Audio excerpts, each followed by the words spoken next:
everyone. It's Prestige Junkie Podcast. I'm Katie Rich. I'm here once again with my friend and colleague, Christopher Rosen. We're going to talk about the Sundance Film Festival, the state of indie film in a little bit with our friend, returning guest, Mike Hogan. And then after that, you're going to hear my conversation with Maggie Kang, the co-director and real genius behind KPop Demon Hunters, which I don't know if you saw this, Chris. It won the first ever K-pop Grammy last night for Best Song Written for Visual Media, a category I didn't know existed. There's so many Grammy categories, so I'm not surprised that it won something, I guess. Yeah. Chris and I are going to get into the Grammys and a little bit of the week in awards news before we talk to Mike. Welcome to the show. Okay, Chris, before we get to Mike and talking about Sundance, how much of the Grammys did you watch on Sunday night? I watched a good portion of it, and then I fell asleep before it ended, so I have to be honest. But I watched most of it. The exact point where I gave up was when Reba McEntire, who I love, did the In Memoriam, and then it went immediately into this very long performance from Slash and the Red Hot Chili Peppers. That was when I fell asleep. I'm not even kidding. I was like, this is just too much, and it was pushing to 11 o'clock. And then I woke up, and it was like Lauryn Hill doing a whole thing for Roberta Flack, I think, with the Fugees. What time did the show end? It ended midnight? It must have ended like close to midnight or 11:30. Like I said, I was long asleep. But it was great. When I watched it, the Grammys are the Grammys. That's like, it's a lot of musical performances. They don't do a ton of awards. Nope. Well, there are so many Grammys, but the vast majority of them are handed out. Like Steven Spielberg EGOTing, which also happened last night. He won a Grammy. Yes.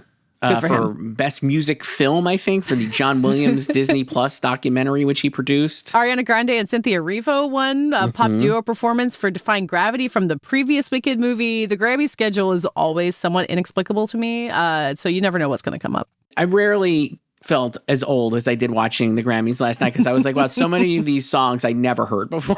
Like, I didn't know a lot of the songs. I think who won? I think her name is Lola Young. Lola Young won one of them. Right? Yes. You haven't heard Messy? You haven't literally never even heard of it. That's been on the radio. I was like, wow, I'm really out of the loop on this because I know Lady Gaga, Bad Bunny, sure, like all the big. I was like, Lola Young, like what is that? Like, where's Adele? Where are my Grammys? I don't know. Not my Grammys. No, I don't care. I don't care. So I like watching the Grammys just to see what a different award show is doing as someone who loves awards season and award shows, obviously. And my one big takeaway, I texted you this last night too, especially after Bad Bunny's speech and then Billie Eilish at one point just said fuck ICE in her speech.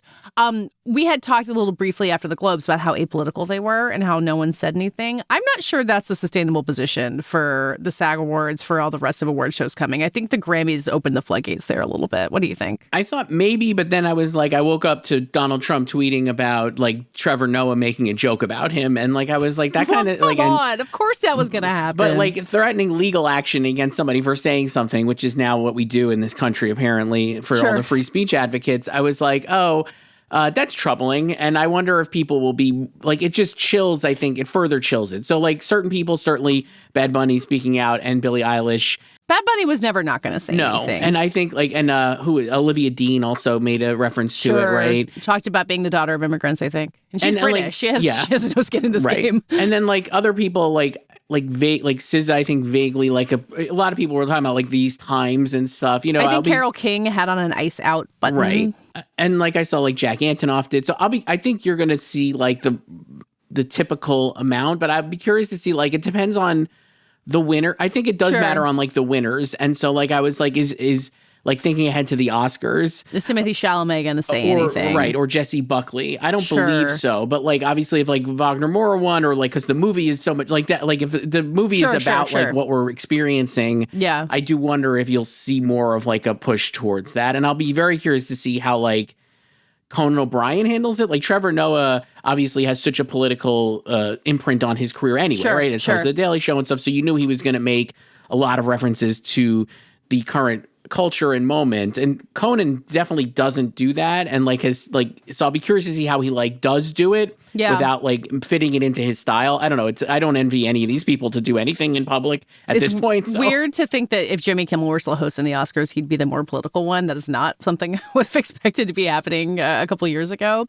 But last year's Oscars were pretty apolitical. I truly don't remember much of anything. I guess No Other Land won documentary, so that was a moment. But I just don't think that's the time that we're in anymore. And I think that's shifted since the Golden Globes, honestly. Just the last month in Minnesota has made it pretty prevalent in a way that it wasn't back in early January. So I think the point that I made about the Globes, I think still stands, is that there is a limited utility to someone standing on stage in a fancy dress and talking about, major serious political issues. But I think that silence speaks a lot now in a way that didn't before. So and the movies that are going to potentially be winning are obviously going to be very much head on with this, with like One Battle and Sinners and whatever it is. So I think we'll see.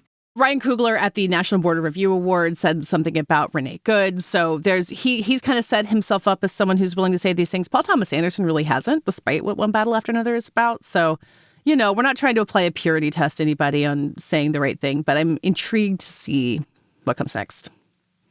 I mean, then a very obvious place to think about this is It Was Just an Accident, which we don't know if it's likely to win any awards from here. But one of the co-screenwriters of that film was arrested in Tehran over the weekend. I got the press release about it from Neon, which is just kind of a interesting thing of like getting a film studio press release about a really serious real world event happening. But it is so tied into what that film is and what it's about. And, it had this very lengthy statement from Jafar Panahi, the director, defending his screenwriter. I don't want to diminish it by talking about the Oscar chances of it, but what did you make about that being part of the news and the narrative around this film at this point? I mean, I think it's just the reality of the film itself, right? Like, we know how this film was made, under the circumstances it was made, and what it's about, and that Jafar Panahi was sentenced to prison, like, even during this, like, he met this co-screenwriter when they were both in prison for the last time they spoke out against the regime. It didn't, like, I do hope that it does show renewed interest in the movie. I think just because, not to like you said, not to minimize it, but like people should see the movie and they should like kind of engage with the movie. And while we saw that perhaps it was underappreciated in terms of the Oscar voters, it did get into 2 categories. So, now that there's rules about like how you have to watch the movies, right? In theory, though I do think it's mostly an honor test. If you want to vote for original screenplay, you do have to say you watched It Was Just an Accident. So that means, while maybe people want to skip international feature or whatever for whatever reason, like those are the more bigger categories these movies are in, the more we're going to hope they're watched. And hopefully that just, like you said, like you said this in the newsletter, like having people watch the movie is actually more important maybe than even winning the award. So. Yeah, and I do think that movie can surprise people. You can sit down and you can think that it's you eating your vegetables and there's a lot more to it. And then realizing kind of the huge risk that everyone who made the movie took to be able to make it.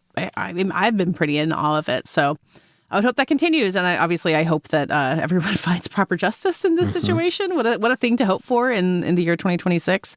Do you want to end this quick Oscar check-in by talking about the most frivolous of things, which is Saturday Night Live and cameos? Oh, of course. We mentioned this last week. I felt like so vindicated seeing it on in my social media that Stellan Skarsgård showed up on Saturday Night Live with Alexander Skarsgård. Yeah. As we well thought would happen it was 2 sketches, right? I watched the Scandinavian film one, and I think he showed up in another one. I mean, let Stellan host, honestly. He's good at this. It would be great. And last night, obviously, Tiana Taylor was on the Grammy Awards again, right? Looking she presented incredible with Nikki Glaser. And I was like, oh, they're really, like you're seeing like these people out in, we love a alternative campaign, like getting out there is great. So I don't know what's next for who I don't know. What are we going to see? Delroy you don't know who's going to be at the Super Bowl? Who knows? We continue living in different. You don't know who's hosting SNL next. Oh, Connor Story is hosting SNL next. I didn't know that. I was wondering how different our internets were. No, I saw that. The fact that he's got that, as I just looked it up, that's the last SNL slot before Oscar voting ends. So that went to him and not someone who's in the Oscar race is, I don't know, maybe it doesn't mean anything. Why wouldn't they want him to host it? But, better luck later. Michael B. Jordan, who I guess has hosted before, but would have been good to have this go round. Yes. He'll have plenty of opportunities, I'd say. Okay, Chris, anything else before we jump to our conversation with Mike about Sundance? No, let's get to Mike. Okay, let's do it. Mike Hogan, thank you so much for coming to talk to me and Chris. Before we get into Sundance and indie film and all of that, I do feel like we need a lore drop here because people who listen to us talk on Little Gold Men for years might not even know that you and Chris go back even further. Like I'm the one kind of barging in on this long friendship here. That's right. Chris Rosen and I worked together at Huffington Post. It was so great. In, what was it, 2013? I think even earlier, maybe 2011? No, I started at the in 2013. That's probably like 11 to 13. Yeah. Yeah, when I first went to Sundance, I was working with Chris. Mike Ryan and I were like trudging around the streets of Park City. He was showing me all his tricks of the trade. And Chris was the fastest, he still is the fastest hand in showbiz news. Oh, absolutely. No, nobody does it like Chris. Nobody does it like Chris. That's why they were like, we need someone to edit the wake up. I was like, oh, there's only one person who could edit the wake up. No, it's not true, but that's very funny. Yeah, no. And we're gonna start making you blog earnings calls or something like that, Chris. Just keep your skills sharp. Yeah, I know. We love a blogging, and now we just get to talk blogging, which is basically more or less what this is. Mike, listeners heard you pop in on kind of the year-end episodes that we did. You were talking about the new work you're doing at Filmmaker Magazine, and now I'm kind of turning to you as the person with the pulse on indie film, and you just came back from Sundance, which Chris and I only did virtually. So now that Sundance is wrapped up, we have some award winners. You were there for, I guess, shorter than intended because there was snow coming on the East Coast, but having predicted boldly for 2026 that indie film could have a return moment, any signs of that optimism on the ground in Park City from what you saw? I mean, the clearest sign was that there was an IRL meetup for all the people who do FilmStack that your colleague Richard Rushfield co-hosted, actually. Yeah. And I was able to stop by there for about 20 minutes at least before I had to rush to a screening, as one does. But it was a really great vibe in there.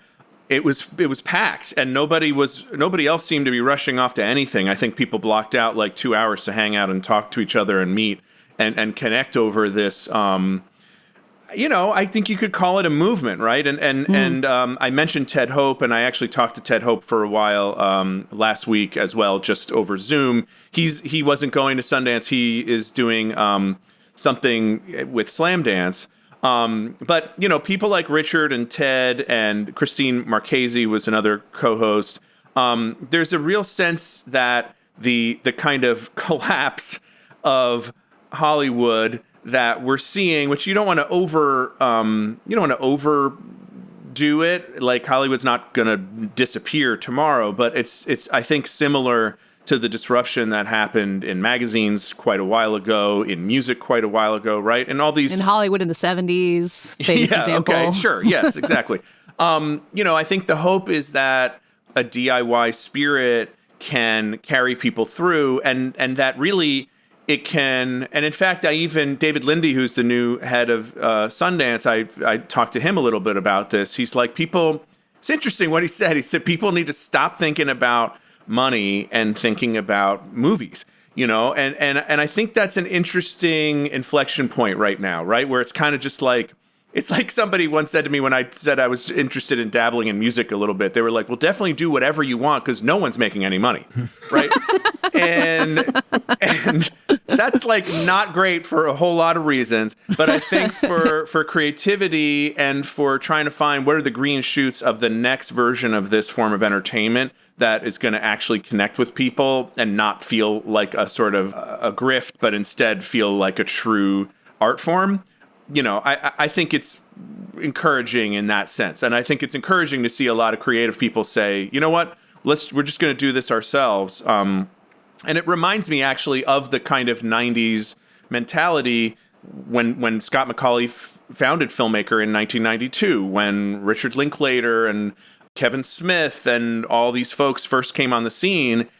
It was different then. Then it was like the walls are so high we'll never get in, so let's just make what we want. Now it's the walls are collapsing and there's no point in getting in, right? Which is definitely worse, because the thing that happened in the 90s was they made cool stuff and then the industry leaned over to them and was like, hey, let's work together, right? Now it's unclear what will happen. But something will happen, right? This industry is always in a state of chaos, always in a state of either surging controllably or collapsing. So I think it's good that people are trying to keep focus on the thing they can control, which is their creativity, budgets that they can actually control, not making deals with people that they're going to regret later, None of that happened in the 90s. Definitely not. Exactly.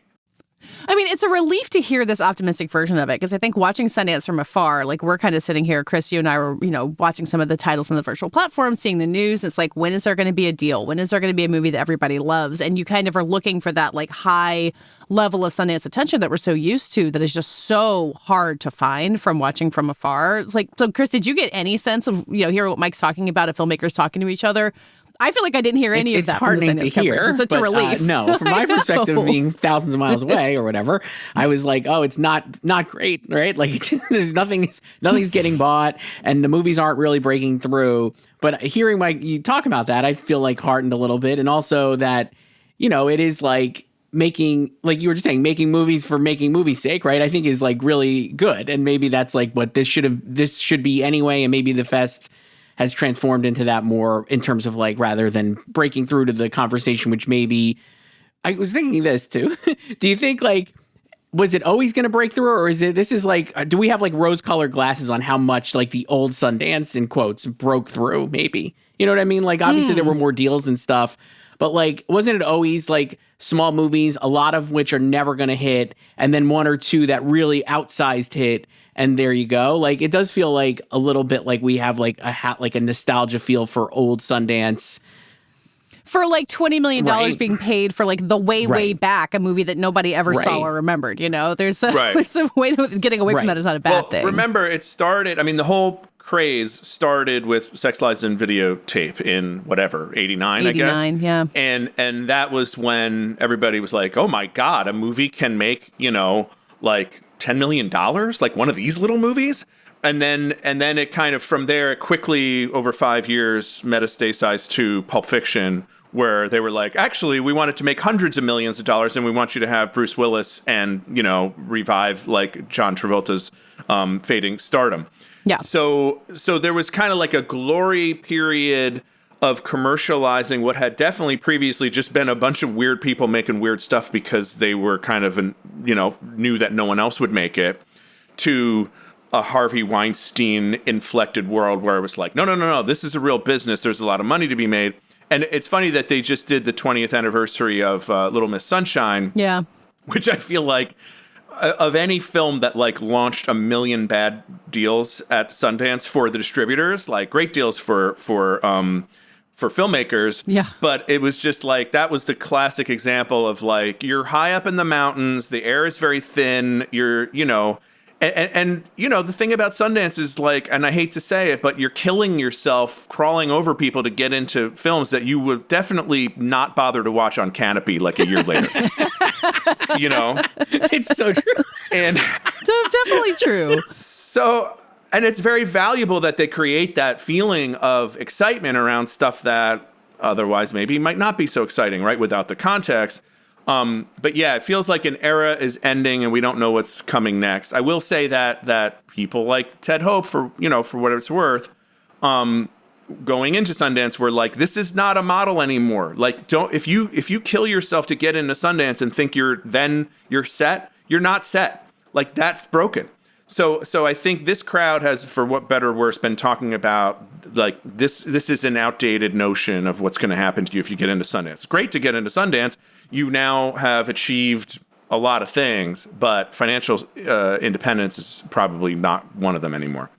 That idea of like doing it for yourself and making the movie you want to see no matter what. I was thinking about Greg Araki because he had a film at Sundance this year. He's like, an indie 90s indie vanguard. He's been making these kinds of movies forever. And that's one of the ones you did see on the ground there, Mike.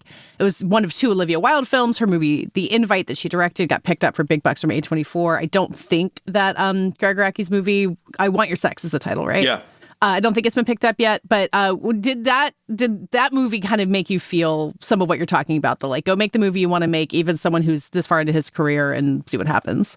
It's interesting because Araki, when he introduced the film, was saying, I owe my whole career to Sundance, right? He is like a classic example of that model when he went there with The Living End in 1992 as a kind of, early avatar of new queer cinema. It was life-changing for him. It did give him a career and take him from guy just like, running and gunning, making a road movie, to somebody with a really long-standing career.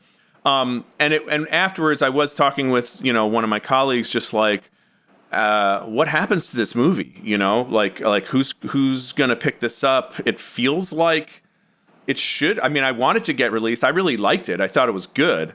And it had a funny, to me, the message I took away was like, the message of the movie is a message from Gen X to Gen Z, which is like, get laid while you still can, which I think is like a very interesting message, right? Well, it's got Cooper Hoffman, like one of the bright shining Gen Z stars I think we have now. Charlie XCX is in there too. Like it feels like it's got the buzziness that it needs to get that out there. And it is entertaining in the way that some people complain, right? Like, what is it with these movies? Like, do they forget that the purpose is to entertain? This is a very entertaining movie. It's crazy. It is like every color is fluorescent.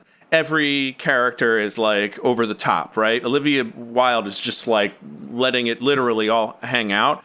And it's a lot of fun. And it's like provocative. Like the whole next day I was thinking about it, So you'd like to see a movie. I mean, it's disturbing if that doesn't get picked up, right? I mean, that's like, there's a lot of reasons why you'd think that would have some audience. Like it's still a niche audience, but we keep saying, we're talking about signs of life, like, hey, there's a whole young crowd on Letterboxd. Like, I hope Greg Araki can make some money off that crowd watching this movie, and he doesn't have to like post it on YouTube. But maybe posting it on YouTube is the way to go. I don't know. Oh God.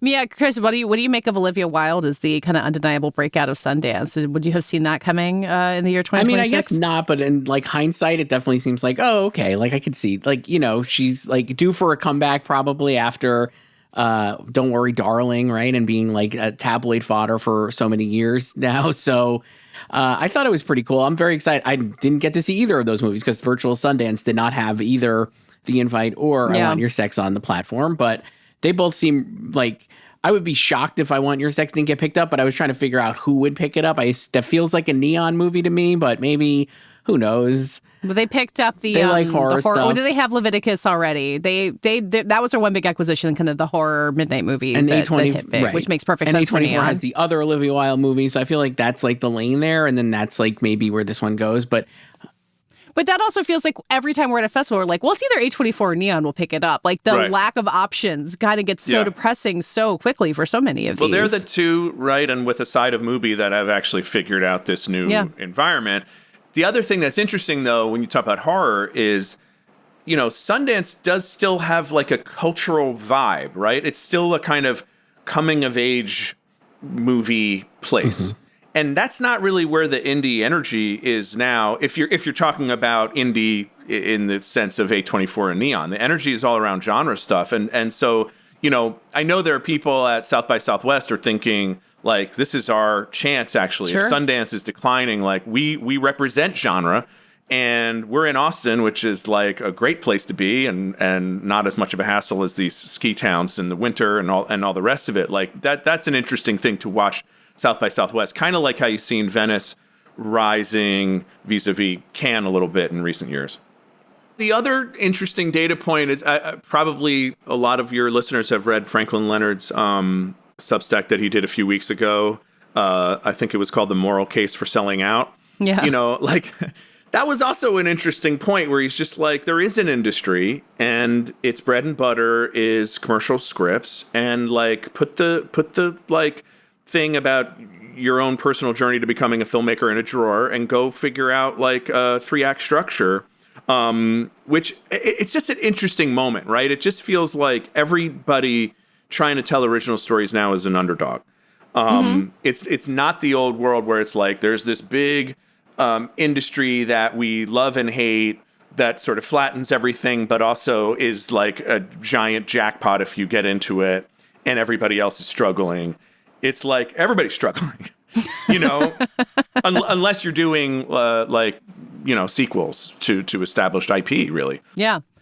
Before we wrap this up talking too broadly about Sundance, we should talk about the movies we all did actually get to see. And of the prize winners, the only one of them I saw, because I just didn't get to any docs. This always happens to me every year. But we all did see Josephine, which won the Grand Jury Prize as well as the Audience Prize, which doesn't, it's not that it's never happened, but it doesn't often happen. And I don't know, may speak more about the rest of the dramatic competition slate than of, the quality of the film. But we all did get to see it. It was on the virtual platform. And I mean, Chris, I'm curious what you think about its potential to maybe break out, be seen by people. It hasn't been picked up as of now, but it does seem like it's inevitably going to happen. What should people watch out for? Definitely very watch. I think if you read the log line, which is basically a young girl who's a second grader witnesses a brutal sexual assault within the first 5 minutes of the movie, and then the fallout from that, it's very obviously I think you could cross it off as like not maybe trauma porn. I was talking to somebody who didn't even watch it and they were like, oh, I'm not watching that. It sounds horrible. And I was like, it's actually not. While there is obviously so much upsetting within that premise, I found it like on the platform, they described it as a thriller. Did you see that? Like when you logged in or whatever it was? And I was like, that's the does genre have thing. a genre. It's like we gotta say we're a thriller. It absolutely to get has like a genre thing. And the parts of the movie, I wouldn't want to spoil it, but parts of the movie that I found both like very watchable and also the why I was like, at times was like, you could imagine a trailer cut for that where it's like Orphan or like The Omen, you know what I mean? Like there's a way to make that really mainstream. And if like a A24, whoever, like we keep repeating ourselves with the distributors, let's say like Netflix or somebody picks it up and cuts together a trailer, I think it like there are ways to amp up the audience, the genre trappings that would lure in an audience, and then like it would bomb a cinema score kind of thing because like they're expecting this one movie and they get a different movie.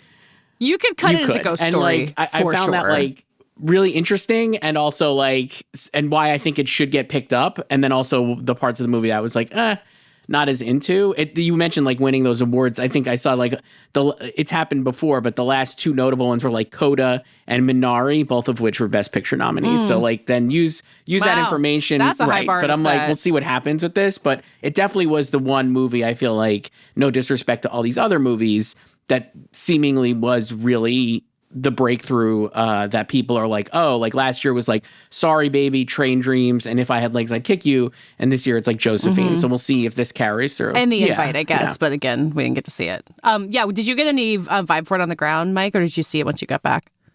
I saw it when I came back, and also, but have heard, we had a number of people on the ground seeing a bunch of stuff and doing interviews, and I think it was pretty universally like this is the breakout, right? Even before the awards, and it helps that Channing Tatum is there and Gemma Chan is there. You've got like recognizable actors, and the girl in it is really, really good. Yeah, she is great. And yes, to Chris's point, like I actually watched it knowing nothing as I like to do, and was just like, whoa. You didn't flee for the next room. 10 no, but in. it is really good, and it's not. I think it's not like sort of manipulative in all the ways that you would be concerned about. It's definitely unsettling and disturbing, but also I think it felt really honest, and the things that happen to the characters feel earned. I was telling a friend about it who's like a screenwriter. And he was just like, do people remember that these movies are supposed to be entertainment? That's the thing you're going to have to overcome. But like, no, it's not just entertainment, it's art. And I do think it is, a really like a pretty strong cinematic achievement. But it is true. Some of that genre stuff feels a little threaded in for in these times reasons.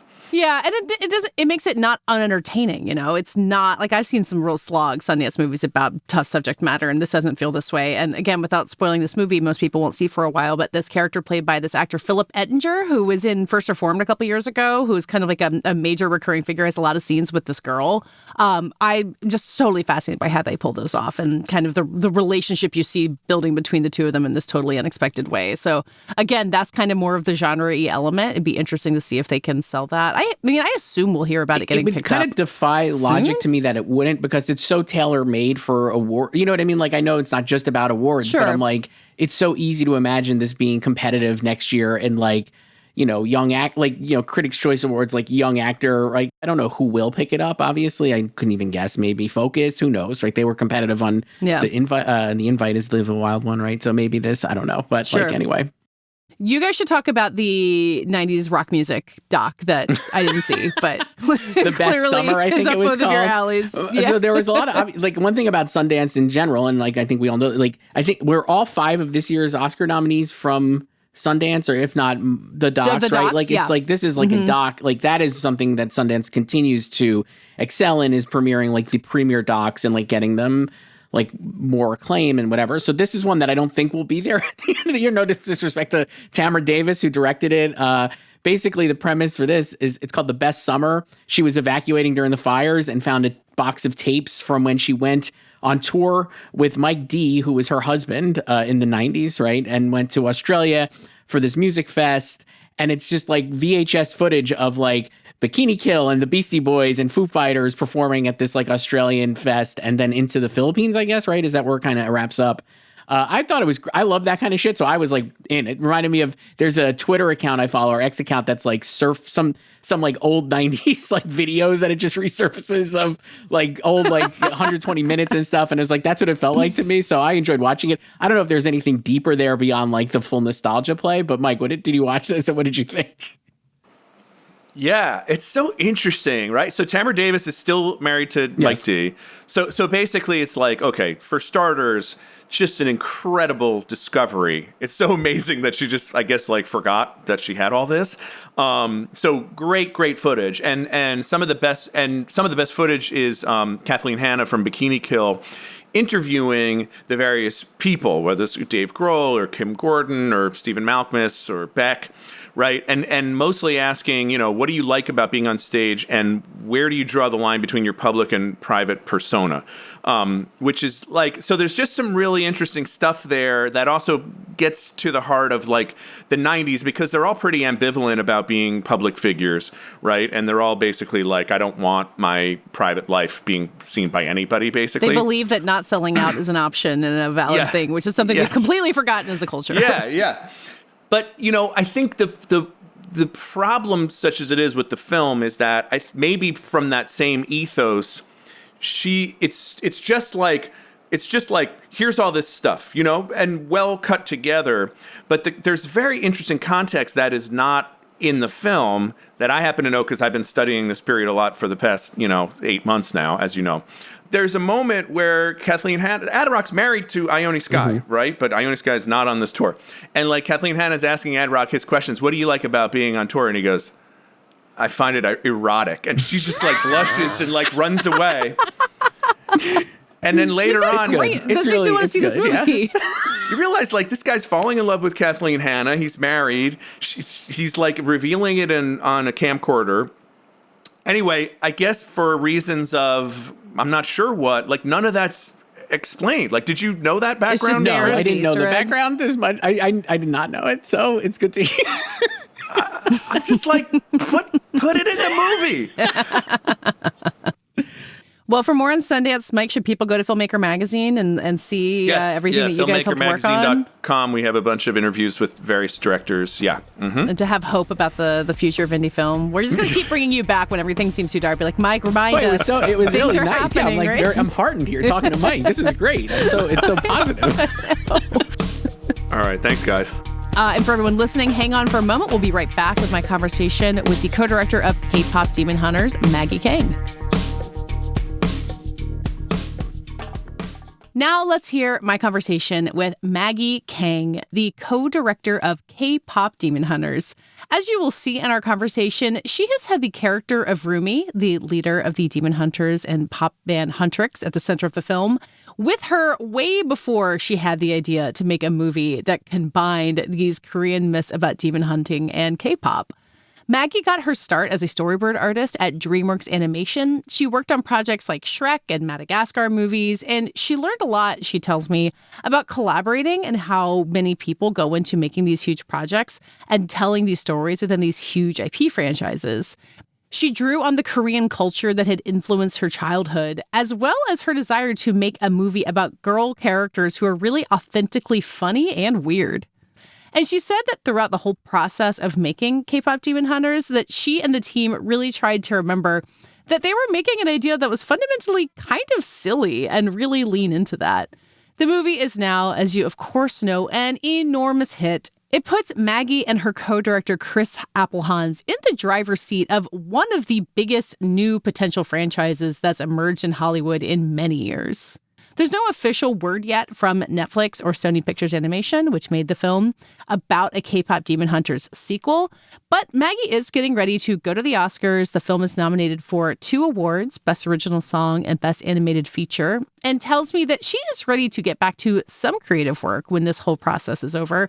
Whether or not that's a sequel, we'll see. I'm pretty sure something's going to happen there. In the meantime, she's been on this runaway train that is K-pop Demon Hunters. She tells me in our conversation about how she's been dealing with all that, all this attention, why she has yet to see a live performance of the hit song Golden, and a lot more. You can hear it all in my conversation with the co-director of K-pop Demon Hunters, Maggie Kang. I got to talk to you and your co-director Chris back in Toronto. It was kind of what felt to me like the beginning liftoff of realizing just how big this movie was going to continue to be. And here we are now several months later. Does the size of the movie feel any different? Does the scope of it, is getting used to it getting any easier since it was about last fall? I've definitely gotten bigger. Definitely still getting used to it. But it's like a child that you're like, we're like raising and fostering, and then you're like, okay, let's see if people accept you and like you, and then for the first few months you're like, are you okay? Okay, you're still good. Like you're always constantly checking in, and now you're like, go do your thing. Like live your life. You've flown the nest. You're good to go. Like out of yes. That's what it feels like. Well, and I know that. And as I am now, I guess, asking you, like, how does it feel? What are you doing? Like, have you figured out an answer to that question that actually captures what it is? Because usually when you ask people that, like, it's hard to put something like this into words. Have you been able to figure that out? No. Every day is like, oh, I'm still in this. I'm still doing this. It's so hard to explain. It's like, and I hate to say it, but it's like equally amazing and great and then not great. Like it's because it's a lot. It's a lot of stress. It's a lot. I like to call it the fourth trimester because sure, of course. When I had a kid, like I had no idea that the breastfeeding or the late nights and all that stuff was going to be like almost harder than because I didn't have an easy pregnancy. So I was like, oh my gosh, I thought that was over, but it's like a new thing that it's just a new like level of difficulty that you didn't realize. Like there's another level that I need to play and get through. Okay. Yeah. Well, and, obviously when you're, making the rounds of this and you've got EJ and the rest of the cast going around, but you're also still the director. And I'm wondering if you have that sense of shepherding with the cast and the songwriters and everybody else, if that director role, if it's been kind of taken over by the people who know how to do this stuff and have been down this road before. I think a little bit of the latter, which is great. Good. But, we always, both Chris and I are like, we still want to be part of the conversation. All of the music and everything, it's amazing that the entire cast and everybody who's worked on this has kind of, I don't know, things have been upgraded for them. Like their careers are taking off and it's amazing. But, we also are, because we're the directors and also the story originated from me, still want to remind everybody like, hey, all of this, it goes back to the movie because that's what the IP is. That's the franchise.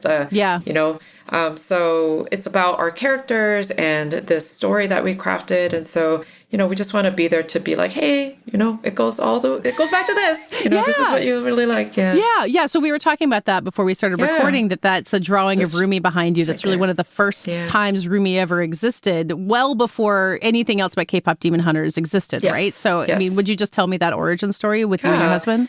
Yes. My husband is a skater, and one of his lifelong dreams, he said, was to make a skate, brand. And so he made it. There's like a little walrus here, a pink walrus is the motif, and that's the logo, and it was called Plastic Walrus. And he has a lot of fans too. Like he's a bigger name in animation, and so it had a pretty good following and stuff. And it was a story about the skate crew that was skating around LA, and one day he was like, I want to make a new character for this. And I want her to be Korean, and maybe she's, she's like a 30-year-old longboarder, and she's a retired K-pop star. And I was like, okay, that sounds great. And so he was like in his office, and I was upstairs, and I was pregnant at the time, but very early. And so he was like, can you come up with a name for her? And I was like, okay. So I wrote down a few Korean syllables and stuff, and I came up with Rumi, which could work as an English name, but also a Korean name. And I was like, I like this name. And he started to design her, and I was like, it'd be great if she had a braided style, because braids are very a traditional, a nod to the traditional hair looks of Korea. So I was like, what if she had big fat braid like down the middle of her hair, like just very iconic silhouette and super long. And so he drew that, and that was the first image of Rumi. Wow. And so we had a few of our friend, our favorite artist, do some skate decks for Plastic Walrus, and this was done by Helen Chen, one of our production designers, who is one of my best friends, and she painted this first image of Rumi. So this was like the first kind of painting colored version of Rumi, which isn't far from what the film is. No, from what I can tell, it's like I mean, that braid is such like a clear. Yes. I mean, that sounds like you thinking as an animator. It's like, is that how you think of characters when you know drawing? Like, you got to have a simple icon. You think of silhouettes as your kind of just from the very origin of the character. Yes, and also just why, the reason for the design, and for at this point it was because like I said, nod to Korean traditional hair, which incorporates a lot of braids, and then just super long, kind of nod to anime characters, and this impossible hair that's like can only exist in animation. And then ultimately, when we figured out Rumi's story for the film, it was so fitting because it was like this restraint that she had, and we see Celine do the hair for her, and so she's kind of like the one who is giving her this restraining hairstyle, but while also telling her, any love that you will receive in your life is conditional, and this is something, your patterns, your demon is something that you must, you have to fix yourself. There's something wrong with you. So it really fit the story of the character as well, which was really cool. It's incredible how often hair becomes a useful metaphor in, I guess, all storytelling, but also animation. You just think of how many iconic Disney princesses have the hair metaphor. But unfortunately, it's so difficult to change hair in animation because it's so expensive. And so, I mean, we would have loved for her to like loosen that braid and come in all flowy hair, but they were like, okay, you could either do that or you could have the scene. And we're like, okay, we'll take the scene. Maybe for the next one, you see what you can say for next go round. Well, I had wanted to ask you kind of broadly, because you start your animation career and you're working on all these different films, and you were talking about IP earlier, like you're kind of using your skills to tell these stories that are bigger than you, and it's about this entire teamwork.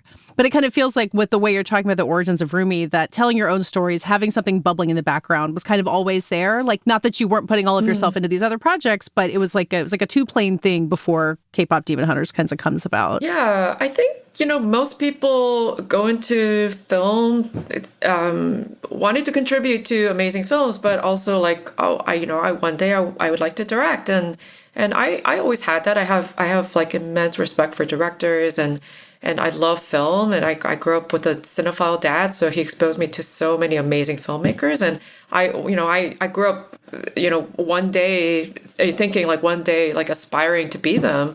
So of course I wanted to tell a story, but I'm the kind of person who like doesn't really like to jump into things unless I feel like I'm pretty ready to do it. And so I did want to be a director for a long time, and it took me a while, really, because I was like well into my 30s before I was able to do that job, or get into that position. But I think it was good because I knew what I was doing. I come from a storyboarding background, and I was able to like just storyboard a scene to show the studio like what I was thinking and the tone of the movie. There's only so much you can like explain tone. Yeah, like, you have to like show it, and because I was able to show that, I think that was what allowed the studio to be like, hey, this is kind of a fun thing. Like, we haven't seen anything like this before, and really believe in it. What can storyboards show that you can't tell? Like, what is it that you can capture with those you couldn't with your words? Everything. I mean, you could show the entire movie, especially with animation. Like, you could draw like her, like Rumi, Rumi, doing whatever. You could easily put a voice track on it. You could put temp music, sound effects, and easily cut an entire movie. And you could even color it if you want, but why? You don't really have to. And you could just create a reel to show like, hey, this could be a movie. Yeah. So yeah, there's so much power in being able to execute something like a demo. Yeah. How does that work when you're, earlier in your career and you're working on these bigger projects? Like, can you experiment with something and see how you can push something? Or what do you learn about that process of being part of the bigger system? Yeah, when you're a story artist working on a film, you have, it's not about you, and I think that's something across the board with animation. It's such and film. I think it's such a collaborative process. Yes, you can make a short film by yourself or even an entire film by yourself, but with these productions, you are working with hundreds of other people. So, ultimately, this film was my vision and eventually became Chris and, my vision together. But, we are, as an artist, you're contributing to this larger vision. And so it can't be like, you can't always be pushing your agenda. Like you could present ideas, but not like, but all the ideas have to support the bigger picture, the bigger vision. And so you almost have to think, about yourself as a creator, but also like beyond a little bit. Yeah. So then it's tricky. When the roles are reversed then and you're the director, what do you do to bring those people in there? And knowing that they're serving the whole too, like you're talking about being back to the IP, but do you feel like you took anything from that and to do something differently as a director that you hadn't seen totally. before? I mean, we're inspired by so many things that come up in meetings, or a piece of art that an artist does, or just something like the whole idea of corn eyes and the popcorn coming out of the girl's eyes. All of that came about because of a drawing that Scott Watanabe, our character art director, did, and another artist, character designer, G.D. Lee, saying, well, that looks like corn in her eyes. And then me in the meeting going, well, why doesn't it turn into corn? And then this and this and this. And so we're always like, it's just a collaboration all the time. So it's really fun. Yeah. It's kind of like a improv comedy, like yes-anding, right? Totally, like you just, Well, does animation usually work like, because what I find fascinating about animation is how much you can change it. You can tweak it and you can be down a road and then you can change this character. Like, in your experience, is that the way that you make animation good? Is just to be willing to follow down roads like that? I do. Yeah. I think, and you don't want to be kind of careless about it because it does take a lot of time and work.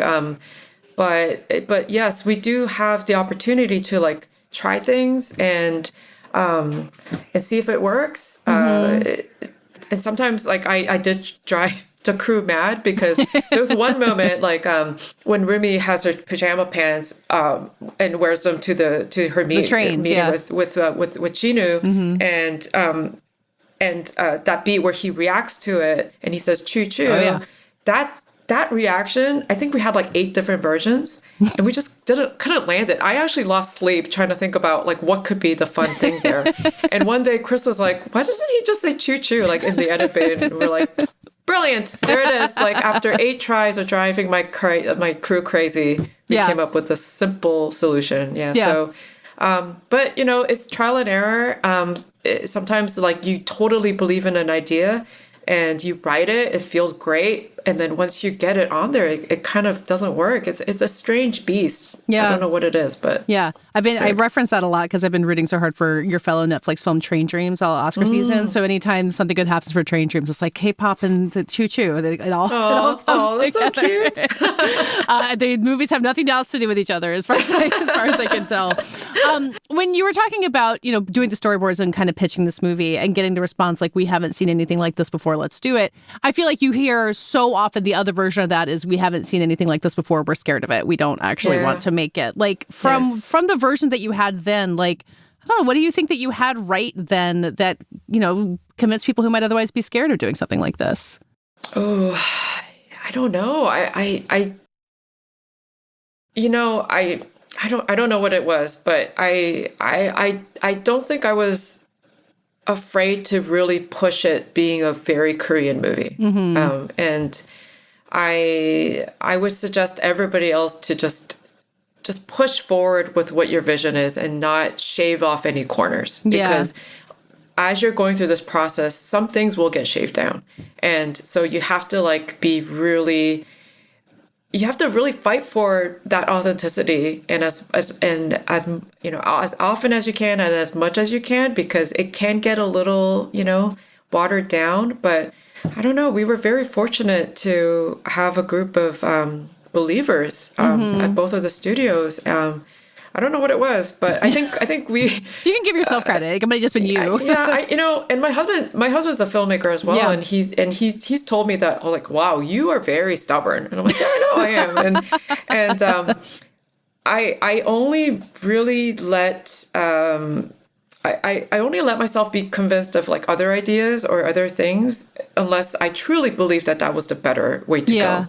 But if I really believed in my gut, like, that's really not what this movie should be, because ultimately, like, at a point, like, the movie starts to tell you what it is and what it wants to be, and you have to kind of honor that, but then you also have to honor your vision and keep going back to it. So I don't know, it's hard, but I think you just have to stick to your gut and really not forget like that first initial spark. And for me, the spark was like, when I realized, when we kind of grounded the mythology in Korean shamanism, which is something that exists in Korean culture, that this light bulb, I had this light bulb moment where I was like, wow, I could take this K-pop movie about K-pop and Demon Hunters and make it into a movie about Korean culture and showcase as much Korean culture as I can. And once I had that, I was like, that's it. That's what we're doing. We're going to make this the most Korean thing anybody has seen. And that's what I really fought for. And did that feel like the thing you can go back to? You know, you're in a meeting. It's like, can Remy do this? Can this happen? Do you kind of have that moment where you gut check yourself with saying, is it Korean enough, or is it you like have like kind of the lodestar that you go back to? I feel like it's easy to lose track of those. Yes, there's like a North Star that. And sometimes it's really easy for a group of people to even forget what that is until somebody's like, wait, but this is, and we had that moment a few times where our movie got really serious at one point because, we're dealing with a lot of no's and feedback and stuff. And then, after that screening, it was like, Chris and I were like, do you like this movie? And I was like, no. Oh, no. Like, we don't really like it. And we made a pact at that point. We said, let's make a movie that we both like and can get behind. Because I would rather put a movie up that I believed in and that fails. And I'd be like, that's great. At least this is what I wanted. Yeah. Rather than putting something up that I didn't really believe in and having people go, Yeah. And not react to it. So is that about adding back in jokes? Is it about changing characters? Like, what did you guys change at that point? It's about, and at that moment, I think we remembered, like, this movie, the concept is kind of stupid.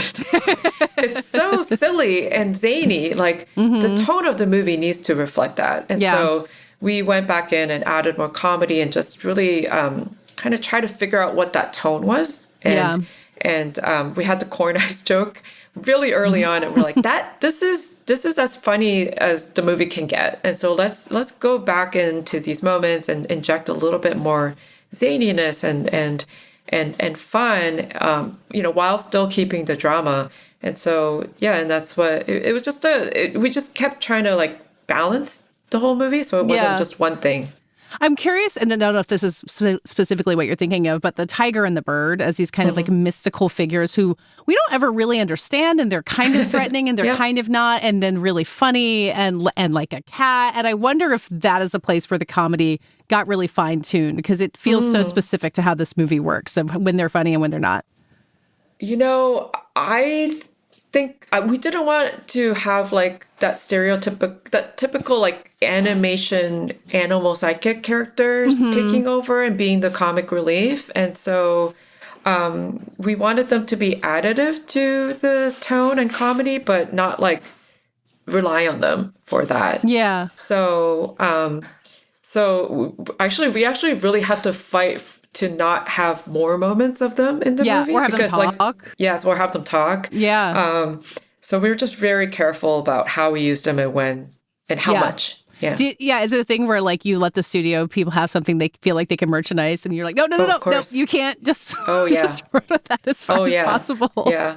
And we felt very proud, like even in the very first two screenings of the movie, we didn't have even young kids like saying like, who's your main character? And being like Derpy. Like we had Rumi and the girls. So that was really, that was big, you know, success. Well, all the fighting for a detail that you did, and I've seen you mention a few things like napkins under placemats or like these very specifically Korean things. And when a movie blows up this much and you have the entire internet to go through it, like you have the chance to see people see the things that you fought for. Is there anything that's been noticed or that you've seen like discussion around that you feel especially proud of?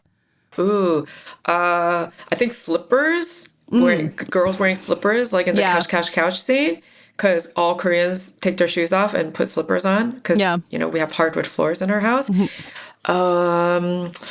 The green, like, towel that the old man in the bathtub, like, uses to scrub himself. That's a very Korean thing, and that is a very Korean design. Okay. It's that color green. Okay. And then all the kind of, I don't know, like just, I guess just all the tiny details of locations, like the tile work, at the cobblestones and on the grounds, and everybody has found everything. I think. I was just gonna say, like anything that you put in there on purpose, it seems like everyone's had the chance to. But to everything see at this point. was purposely done, because in animation you have to build everything. A set doesn't exist. You have to build every single thing, and everything is a certain color because an artist decided that it should be that color. So all the choices for everything, I feel like, are like intentional, and it's really great that everyone's picking up on it. Yeah.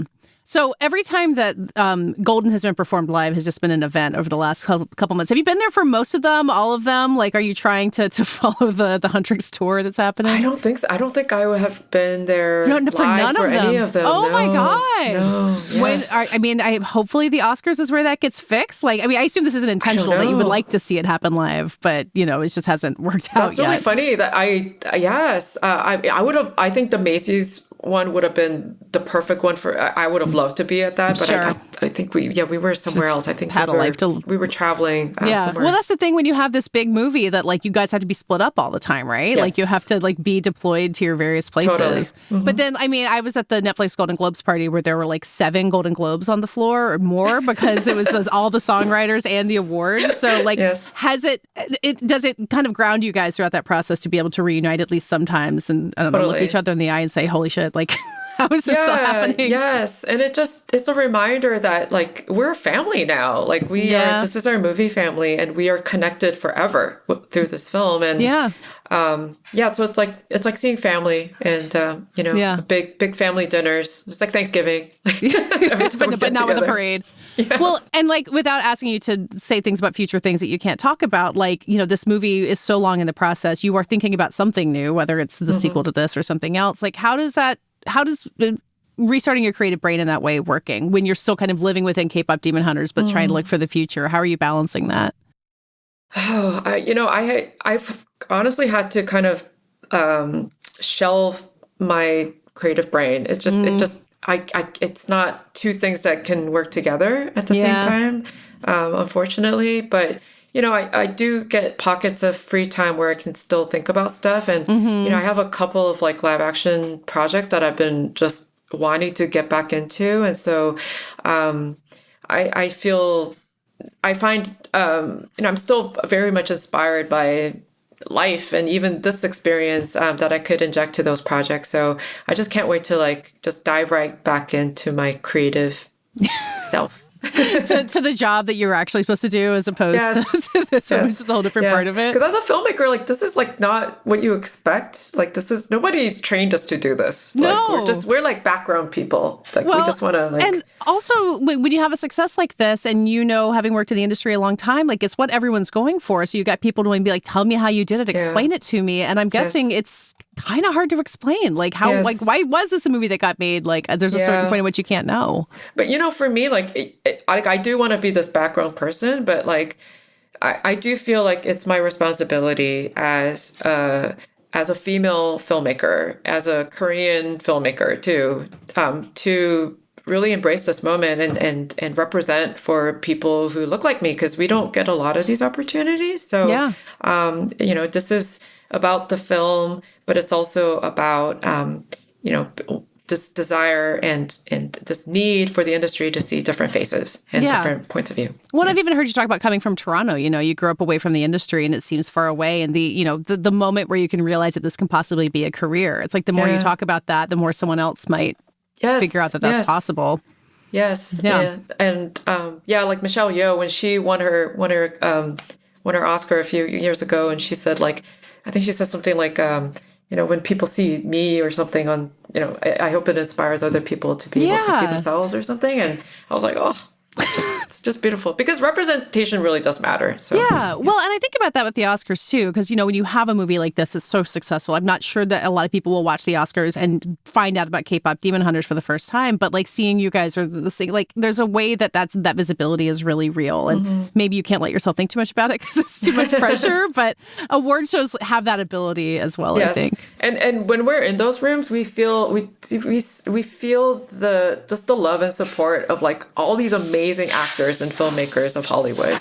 Like, we really feel it. Like, they're so amazing. They totally are like so happy for us. And anytime there's a success in our business, it uplifts everybody. Yeah. Yeah. I mean, you watch the Golden Globes on TV and you see everyone kind of mingling among the tables, and like everyone's just getting selfies, like with, like famous people are asking for selfies with EJ. Like when I saw her at a film festival, it's kind of totally wild. Yes, so then last question for you. Do you have your Oscars plan? Like, are you guys going to travel as a group? Do you know what you're going to wear? All of that stuff. Oh my gosh. I don't know what I'm wearing yet. It's I'm told it's still a little early. Okay. So, and we have enough time. So, but yeah, like especially as women, like that's like, what am I wearing? Like, tell me what I'm wearing. Yeah. I just feel like with the Huntrix singers, like they have set such a fashion bar. Oh my gosh, I know.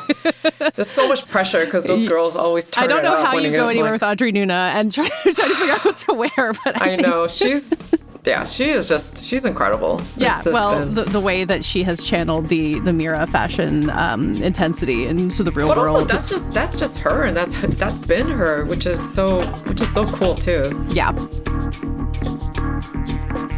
That does it for today's episode. For much more from me, you can subscribe to Prestige Junkie After Party. There'll be another bonus episode coming this Friday, as every Friday.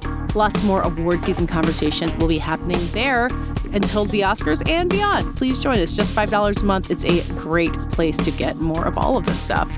In the meantime, this podcast is edited by Brett Fuchs and produced by Brett Fuchs and me. Our theme music is by Dave Gonzalez. Thanks again to Mike Hogan for joining me and Chris today.